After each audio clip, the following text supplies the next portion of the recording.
वक्त बीतने के साथ लकी को अपनी गलती का एहसास होने लगा था। उसे इस बात का एहसास हो गया था कि प्रकृति के नियमों के विरुद्ध कुछ भी आसान नहीं होता है। लेकिन उमेश अब भी अपने समलैंगिक संबंधों के प्रति उतना ही आसक्त था। उसने तो पहले भी अपना सारा जीवन अपनी माँ के लाड़ प्यार की छाव तले और बड़े भाई के सहारे ही गुजारा था। न तो उसे कोई कामकाज करने की आदत थी और न ही वे किसी की बात बर्दाश्त करता था। इसलिए आज वे लकी की बात सुनकर हैरत में पड़ गया था। उसे गुस्सा भी बहुत आया, लेकिन वे कुछ कर नहीं सका। उमेश, मैं अभी ये नौकरी और इस घर को छोड़कर वापस अपने घर जा रहा हूँ। उमेश ने परेशान होकर हैरत से लकी की ओर देखते हुए कहा। अरे, ये तुम क्या कह रहे हो लकी?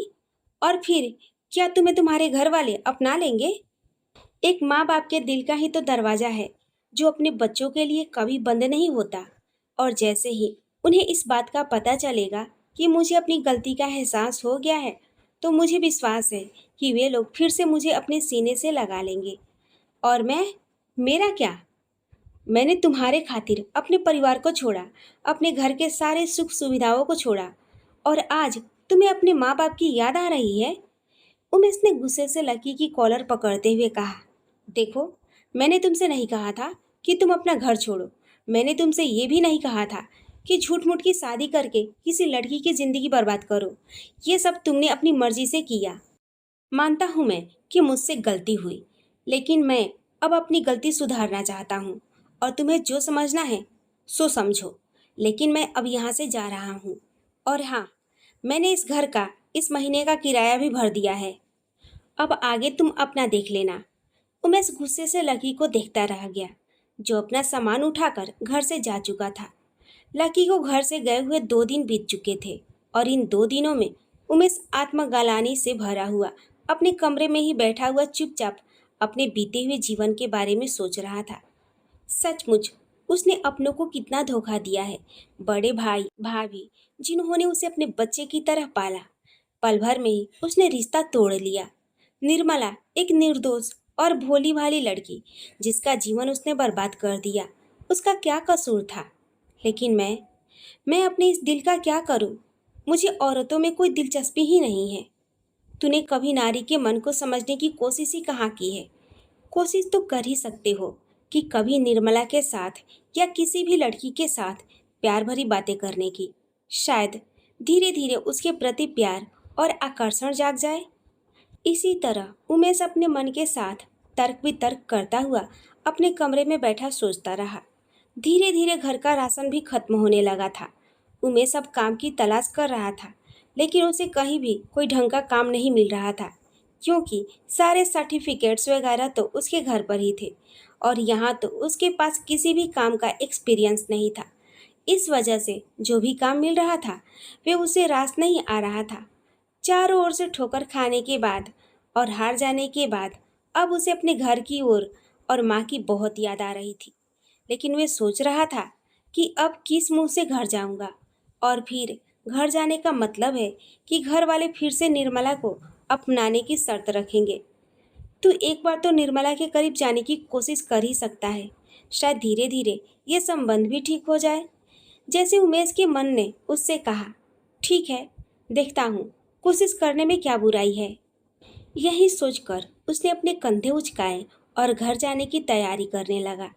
इधर श्वेता अपने घर के बरामदे में बैठी हुई थी कि तभी बाहर के गेट पर ठक ठक की आवाज़ सुनकर उसने नजरें उठाकर देखा तो पाया कोई नौजवान सन्यासी खड़ा है। उसने वहीं से बैठे बैठे माँ को आवाज़ दी, मम्मी, देखिए कोई सन्यासी भिक्षा के लिए आया है। अरे ओ निर्मला, देख, वही सन्यासी होगा, खाने को कुछ दे दे। निर्मला की सास ने उससे कहा। जी माँ, मैं अभी देकर आती हूँ। ऐसा कहकर निर्मला ने एक थाली में खाना परोसा और देने को बाहर निकल गई। उसने मन ही मन सोचा कि आज से पहले तो ये सन्यासी कभी दरवाजे पर मांगने नहीं आते थे, बाहर पेड़ के नीचे ही बैठे रहते थे। फिर यह अचानक से आज क्या बात है कि उन्होंने आगे बढ़कर भिक्षा मांगी है। उसने प्लेट से भोजन वाला पतल उठाकर उस साधु को देने की कोशिश की, लेकिन उस साधु ने भोजन लेने को अपना हाथ नहीं बढ़ाया। बल्कि वह बड़े गौर से निर्मला का चेहरा देखने लगा। ये सब देखकर निर्मला को कुछ अजीब तो लगा, लेकिन न जाने क्यों उसे उस साधु की आंखें कुछ जानी पहचानी सी लगी। लेकिन दाढ़ी मूंछों से घिरे होने के कारण वह चेहरा नहीं पहचान पा रही थी। निर्मला ने दोबारा से उस सन्यासी को भोजन लेने का आग्रह किया, लेकिन वे पहले की तरह निर्विकार बना रहा और कभी घर के अंदर की ओर देखता तो कभी निर्मला को। ये सब देखकर उसे बड़ा अजीब सा लगा। अभी वे कुछ कहती, इससे पहले अंदर से उसके सास ने आवाज लगाई, क्या बात है, बाहर खड़ी रहेगी या अंदर भी आएगी? आती हूँ माँ, लेकिन ये सन्यासी तो भोजन नहीं ले रहे हैं। क्या बात है, आज ये भोजन क्यों नहीं ले रहा है? यही कहते हुए निर्मला की सास बाहर निकली। क्या बात है, आज आप भोजन क्यों नहीं ले रहे हैं? निर्मला के सास के मुंह से इतना सुनते ही वे सन्यासी उनके पैरों पर गिर पड़ा। हे भगवान, ये क्या कर रहे हैं आप? मुझे पाप लगाएंगे क्या? एक सन्यासी होकर मेरे पैरों पर गिर रहे हैं? इतना कहते हुए वे 2 कदम पीछे हो गई। सन्यासी ने अपने कंधे पर लटके हुए थैले को एक ओर रखा और आंखों में आंसू भरे हुए रोंधे गले से बोला, क्या आप लोगों ने सचमुच मुझे अपने दिल से निकाल दिया है माँ? जो मैं सामने खड़ा हूँ, लेकिन आप पहचान नहीं पा रही हैं। क्या? ये क्या कह रहे हैं आप? कहीं कहीं तो तो तुम उमेश तो नहीं? हाँ माँ, मैं तुम्हारा बेटा उमेश हूँ। कहते हुए वे सन्यासी उनके पैरों पर गिर पड़ा। माँ का दिल तो माँ का ही होता है। बस उन्होंने अपने बेटे को उठाया और सीने से लगाते हुए जोर जोर से रोने लगी। दूर बैठी श्वेता भी ये सब देखकर हैरत में थी। आश्चर्य में भरी हुई वे जोर से बिलखाई, मम्मी, जल्दी बाहर आइए, उमेश चाचू आए हैं। बाहर हो रहे शोर शराबे और फिर श्वेता की आवाज़ सुनकर शकुंतला देवी बड़ी तेजी के साथ घर से बाहर निकली और वहां का दृश्य देखकर उसकी आंखें फटी की फटी रह गई। तो इसका मतलब इतने दिनों से घर के बाहर सड़क के किनारे पेड़ के नीचे बैठा हुआ ये सन्यासी उमेश ही था, जो घर आने का हौसला जुटा रहा था। श्वेता और शकुंतला दोनों ही हैरत में भरे हुए ये सारा दृश्य देख रहे थे। थोड़ी देर के बाद जब निर्मला की सास का आवेग रुका तो उन्होंने उमेश से कहा, तेरे इंतजार में तो मेरी आंखें पथरा गई थी बेटा, और आज तुझे देखा भी तो किस रूप में। हटा अब ये सन्यासी का लबादा और चल, घर के अंदर चल।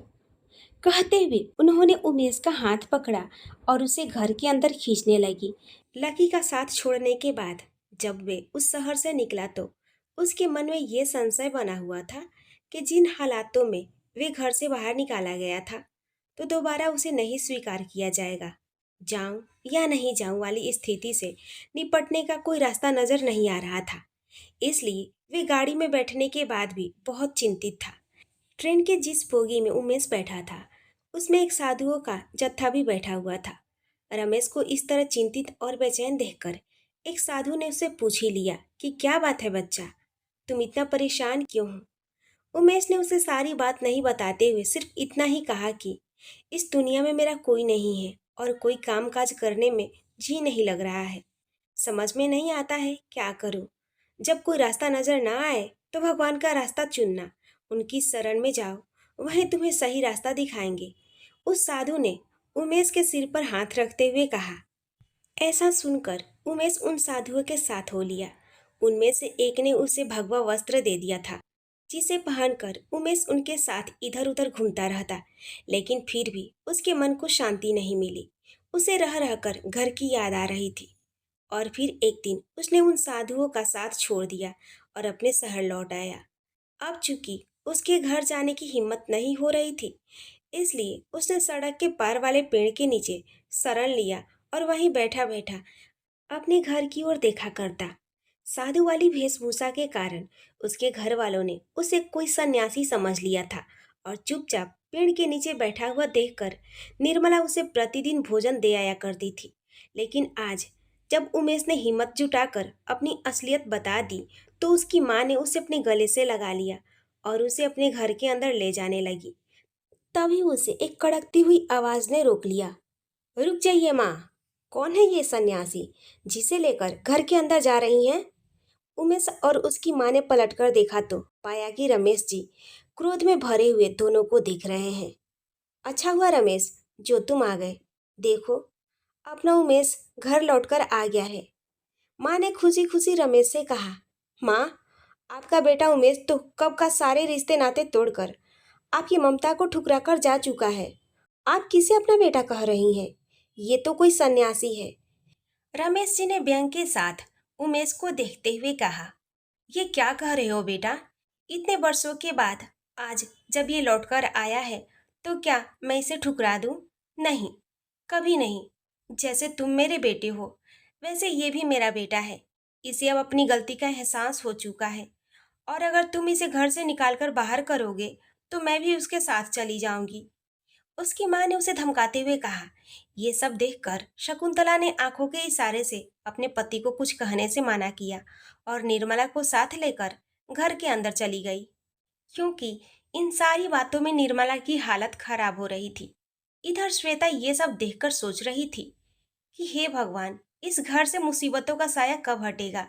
एक तो पहले से मेरी समस्या इस घर को परेशान किए हुए है, अब ऊपर से उमेश चाचू भी घर लौटकर आ गए हैं। भगवान जाने क्या होगा। निर्मला चुपचाप अपने कमरे में चली गई थी। तकदीर के मजाक ने उसे तार तार करके रख दिया था। इधर माँ बेटे बहुत खुश थे। उमेश अपने घर आकर बहुत सुकून महसूस कर रहा था। सारी दुनिया की ठोकरें खाने के बाद शायद उसे भी एहसास हो रहा था कि उसने बहुत बड़ी गलती की थी, लेकिन समस्या अभी भी जस की तस थी। निर्मला, वे क्या कहेगा निर्मला से और कैसे उसके साथ दाम्पत्य जीवन की शुरुआत कर पाएगा?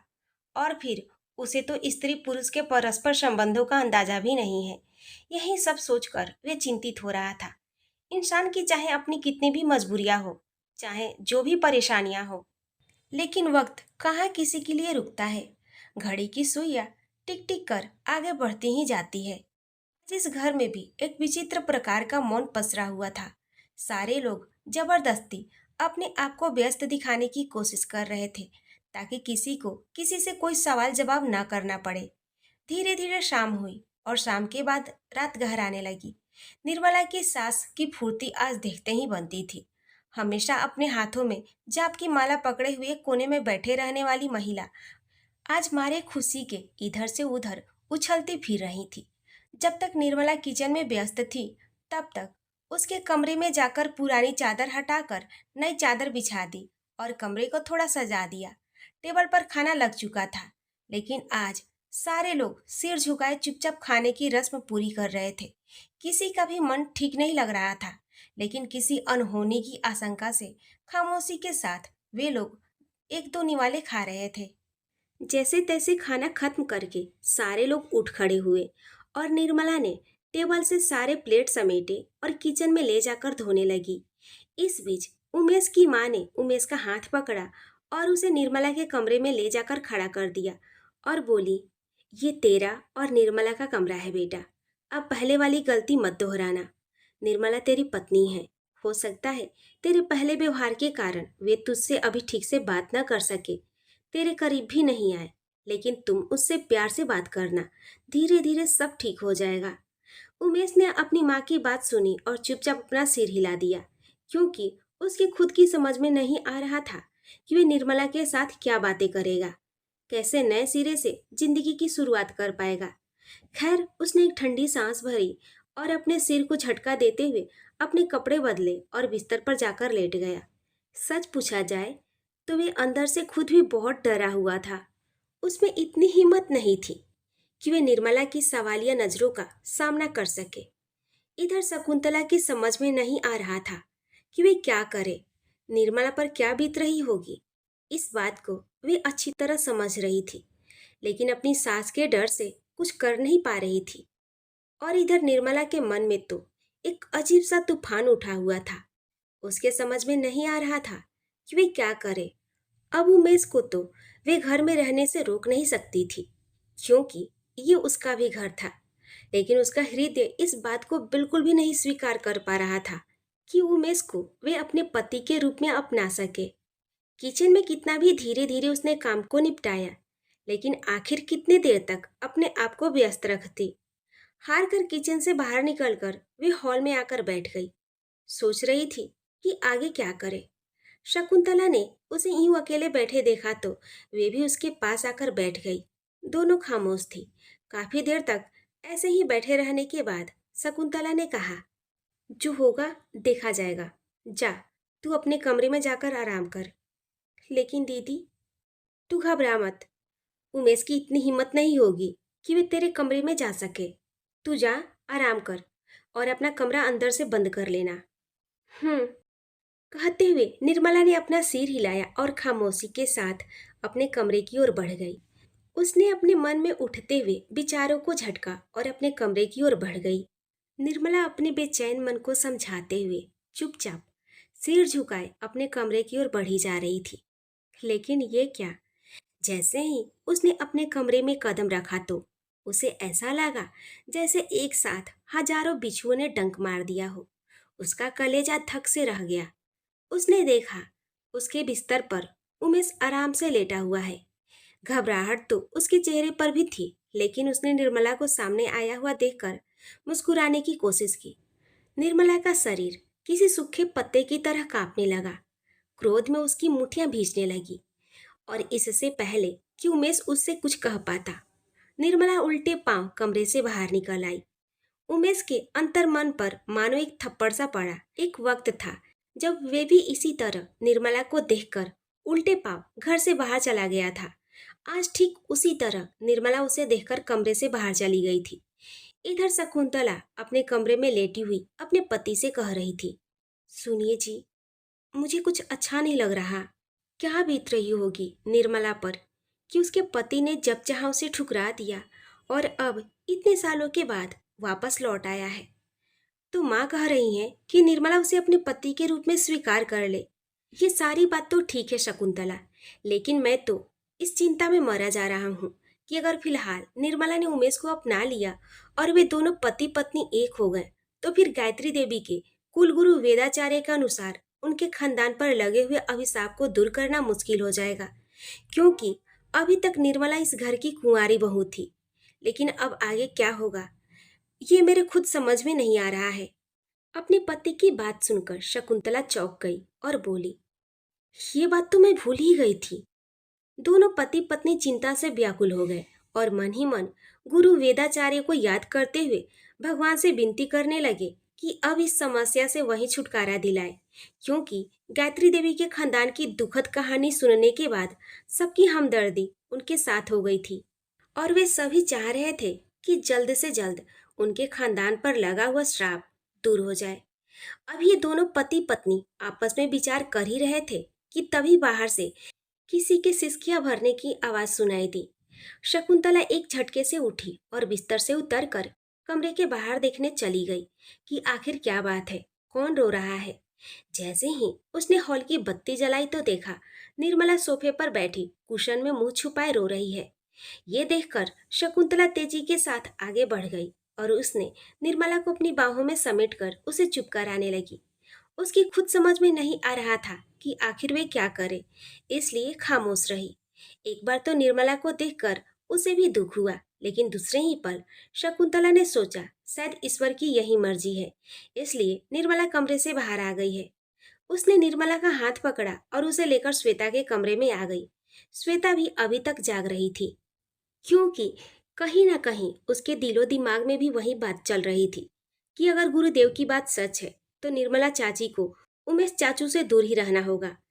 श्वेता, आज से निर्मला तेरे कमरे में तेरे साथ सोएगी। कोई बात नहीं मम्मी, इतना बड़ा बिस्तर खाली ही पड़ा है, मुझे कोई परेशानी नहीं होगी। कहते हुए श्वेता अपने बिस्तर से एक ओर सरक गई और निर्मला के लिए बिस्तर खाली कर दिया। निर्मला बिस्तर पर लेट गई, लेकिन आज की रात पूरे घर में किसी को भी नींद नहीं आ रही थी। सभी अपने अपने ख्यालों में गुम थे। उधर कुलगुरु वेदाचार्य को भी आभास हो चुका था कि कुछ सही नहीं हो रहा है, इसलिए उन्होंने जल्द से जल्द पंचांग में ग्रहण का साल और मुहूर्त ढूंढना शुरू कर दिया। सुबह होते ही उन्होंने गायत्री देवी से कहा कि वे श्वेता के घर पर फोन लगाएं और उनके परिवार वालों से कहें कि किसी भी कीमत पर निर्मला की पवित्रता बनाए रखे, वरना बहुत बड़ा अनर्थ हो जाएगा। फिर न जाने कितनी पीढ़ियों के बाद इस श्राप का अंत होगा। ये कोई नहीं जानता। कुलगुरु वेदाचार्य के मुंह से ये सारी बातें सुनकर गायत्री देवी के तो होश उड़ गए। उन्होंने आनन फानन में श्वेता के पिता रमेश जी को फोन लगाया और उनसे बात करने की कोशिश करने लगी। हेलो, देखिए भाई साहब, अभी अभी मेरे कुलगुरु ने बताया है कि आपके यहाँ किसी तरह की कोई परेशानी चल रही है। अब क्या परेशानी है ये तो मैं नहीं जानती, लेकिन मेरी आपसे हाथ जोड़कर विनती है कि गुरुदेव के कहे अनुसार आप लोग हर हाल में निर्मला जी की पवित्रता बनाए रखें, क्योंकि अगर उनकी पवित्रता भंग होती है तो फिर न जाने कितनी पीढ़ियों तक मेरे खानदान को यह अभिशाप झेलना पड़ेगा। जी, मैं आपकी परेशानी समझ रहा हूँ, लेकिन यहाँ हम लोग भी खुद परेशान हैं, क्योंकि मेरा छोटा भाई उमेश घर लौट आया है। अब ऐसे में हम खुद चिंतित हैं कि कहीं अगर उमेश ने अपने पति होने का हक जताया तो ऐसे में हम निर्मला को कब तक उससे दूर रख पाएंगे। दूर खड़ी निर्मला ये सारी बातें सुन रही थी। रमेश जी को इस तरह परेशान देखकर उसने कहा कि आप इतना परेशान मत होइए भैया। अगर मेरे ही द्वारा गायत्री जी के परिवार का उद्धार होना है तो मैं अपनी पवित्रता किसी भी कीमत पर भंग नहीं होने दूंगी।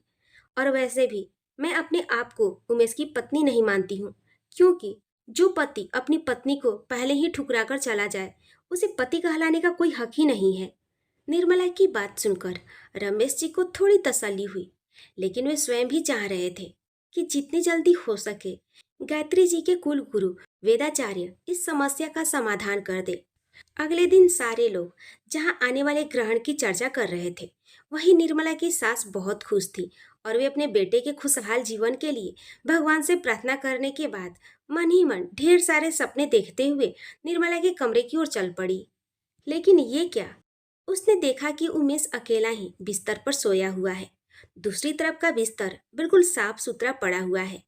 ये देखकर उनकी आंखें सोचने वाले अंदाज में सिकुड़ गई और मन ही मन सोचने लगी, तो इसका मतलब वे सारी रात अपने कमरे में अकेला था और इन दोनों के बीच कोई बात नहीं हुई। आखिर निर्मला कहाँ गई? अपने बेटे को अकेला सोया हुआ देखकर निर्मला के लिए उसका मन गुस्से से भर गया और वे निर्मला को ढूंढने लगी। निर्मला, अरे ओ निर्मला, कहाँ मर गई? मैं पूछती हूँ, सारी रात तू कहाँ थी? उमेश अपने कमरे में अकेला सोया हुआ है, तुझे इस बात की जरा से भी परवाह नहीं? कितने वर्षों के बाद तेरा पति घर लौट कर आया है, तो जाऊं जाकर दो बातें कर लूं। निर्मला ने एक बार उड़ती हुई नजरों से अपनी सास की ओर देखा और चुपचाप उनके सामने से हट गई और फिर वे किचन में जाकर खाने की तैयारी करने लगी। अपनी बात का कोई जवाब न पाकर निर्मला की सास गुस्से से भर गई, लेकिन वे कुछ कर नहीं पा रही थी, क्योंकि वे इस बात को अच्छी तरह जान रही थी कि अगर घर के सारे लोग एक और हो गए तो फिर कहीं ऐसा ना हो कि उमेश को दोबारा से घर से निकाल दें। इसलिए वे दांत पीसती हुई घर के बाहर चली गईं। समय गुजरता जा रहा था और परिस्थितियां अलग अलग मोड़ ले रही थी। ऐसे में किसी के समझ में कुछ नहीं आ रहा था कि आगे क्या होगा। पूरे घर में एक अबोला सा छाया हुआ था। सारे लोग अपने आप को काम में व्यस्त रखने की कोशिश कर रहे थे। उमेश तो पहले से ही गिल्टी फील कर रहा था, इसलिए वे अपने आप को सबकी नजरों से दूर ही रखता था। और निर्मला, उस बेचारी की जिंदगी तो वैसे ही जहन्नुम हो रखी थी। उस पर से उमेश के आने के बाद से उसकी सास ने उसका जीना हराम कर रखा था। उस पर से जब से उन्हें ये पता चला कि निर्मला गायत्री देवी के परिवार को अभिशाप से मुक्त करने के लिए उमेश से दूरी बनाए हुए है, तो वे जी भरकर गायत्री देवी और उसके खानदान को कोसा करती। शकुंतला और श्वेता को उनकी बातें बहुत चुभती, लेकिन वे क्या कर सकती। मन ही मन ईश्वर से हमेशा मनाया करती कि जल्द से जल्द वे साल आ जाए जब 6 ग्रहण पड़ते हो, ताकि जल्द से जल्द इन समस्याओं से मुक्ति पाई जा सके। उधर कुलगुरु वेदाचार्य भी पूरी तल्लीनता के साथ पंचांग बनाने में जुटे हुए थे। अचानक से तिथियां देखते देखते उनकी आंखें चमक उठी और उनके होठों पर मुस्कुराहट खिलने लगी। उन्होंने अपने शिष्यों से गायत्री देवी को बुलाने को कहा। उधर गायत्री देवी के प्राण तो हलक में अटके हुए थे। जब से उन्होंने सुना था कि उमेश घर लौट आया है और वे निर्मला को अपनाना चाहता है, तब से उनके दिन का चैन और रातों की नींद हराम हो गई थी। बार बार उन्हें इस बात का ख्याल आता कि कहीं ऐसा ना हो कि निर्मला विवश होकर दाम्पत्य जीवन स्वीकार कर ले। गायत्री देवी चौबीसों घंटे अपने कुल देवी का ध्यान करती रहती और उनसे प्रार्थना करती कि अब उनके परिवार पर दया करके उनके बच्चों को इस श्राप से मुक्ति दे दीजिए।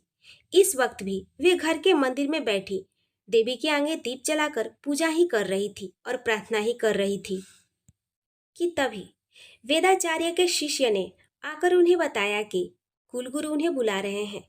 मन में हजारों तरह की आशंकाएं लिए हुए वह तेजी से उठी और कुलगुरु के कमरे की ओर चल पड़ी। आइए महारानी जी, मैं आपका ही इंतजार कर रहा था।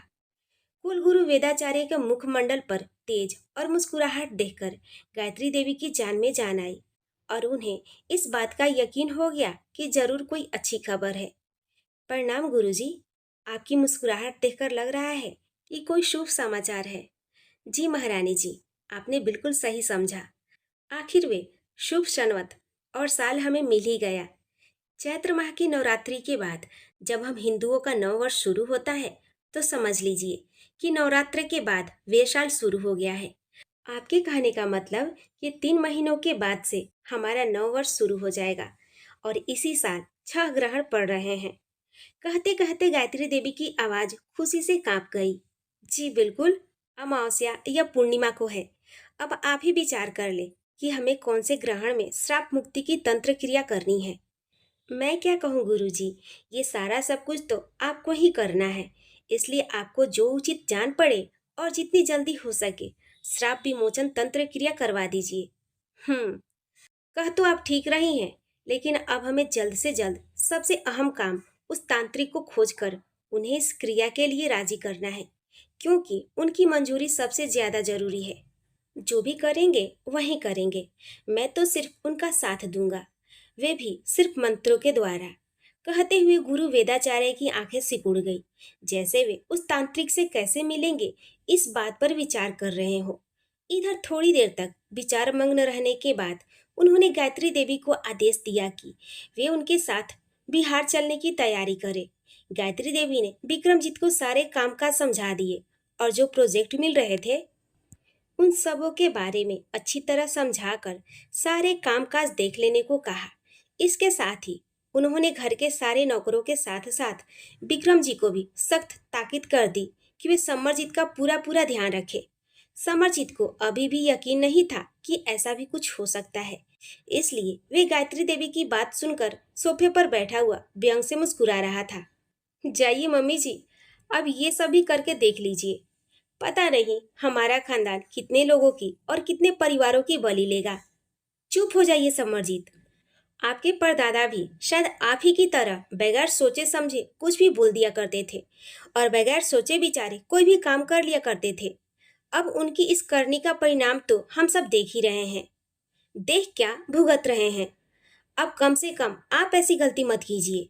कुछ कहने से पहले और कुछ करने से पहले 10 बार सोच लें। गायत्री देवी ने कड़े शब्दों में समरजीत को चेतावनी दी। मम्मी, आप बेफिक्र होकर जाइए और अपना काम कीजिए, मैं यहाँ भाई का ध्यान रखने के लिए हूँ। विक्रम ने गायत्री देवी के कंधे पर हाथ रखकर उन्हें सांत्वना दी। गायत्री देवी ने ठंडी सांस लेते हुए मुस्कुराकर उसे देखा और फिर जाने की तैयारियां करने लगी। शाम हो रही थी और वे लोग लगभग बिहार की सीमा तक पहुंच गए थे। मेरा ख्याल है आज की रात हमें यहीं कहीं होटल में रुक जाना चाहिए।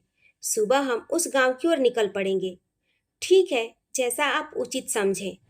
वेदाचार्य के ऐसा कहते ही गायत्री देवी ने ड्राइवर से किसी अच्छे होटल में चलने को कहा। लगभग घंटे भर के बाद वे लोग होटल में पहुंच गए थे और अपने अपने कमरों में आराम करने के लिए जा चुके थे। पूरे दिन के सफर के बाद सारे लोग बुरी तरह थक चुके थे, इसलिए खाना खाने के बाद तत्काल सारे लोग बिस्तर पर सोने के लिए चले गए। कहने को तो सभी बिस्तर पर सोने के लिए लेटे थे, लेकिन नींद किसी के भी आंखों में नहीं थी।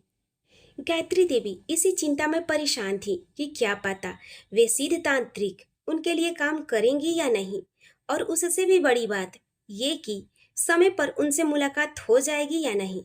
और इधर गुरु वेदाचार्य अपने कमरे में जमीन पर अपना आसन बिछाए हुए अपने मंत्र जाप में लीन थे। इसके साथ ही वे अपने योग बल और दिव्य शक्तियों के द्वारा उस गांव के सिद्ध तांत्रिक के बारे में सब कुछ अच्छी तरह जान लेना चाह रहे थे। लगभग 2-3 घंटे के अथक प्रयास और टेलीपैथी के माध्यम से वे उसी तांत्रिक नागेश्वर मिश्रा से संपर्क करने में कामयाब हो गए। और फिर इन सब क्रियाओं के बाद जब उन्होंने अपनी आंखें खोली तो उनके चेहरे पर मुस्कुराहट थी और आंखों में एक चमक। उन्होंने ईश्वर को धन्यवाद दिया और अपना आसन उठाकर सोने की तैयारी करने लगे। इस वक्त उन्हें आराम की सख्त जरूरत थी, शारीरिक और मानसिक भी, क्योंकि आने वाला समय बहुत ही जटिल और थकाने वाला होने वाला था। सुबह हो चुकी थी। सारे लोग स्नान ध्यान करके फ्रेश हो चुके थे और फिर नाश्ता वगैरह करके सबने उस होटल से निकलकर आगे के सफर के लिए निकल पड़े।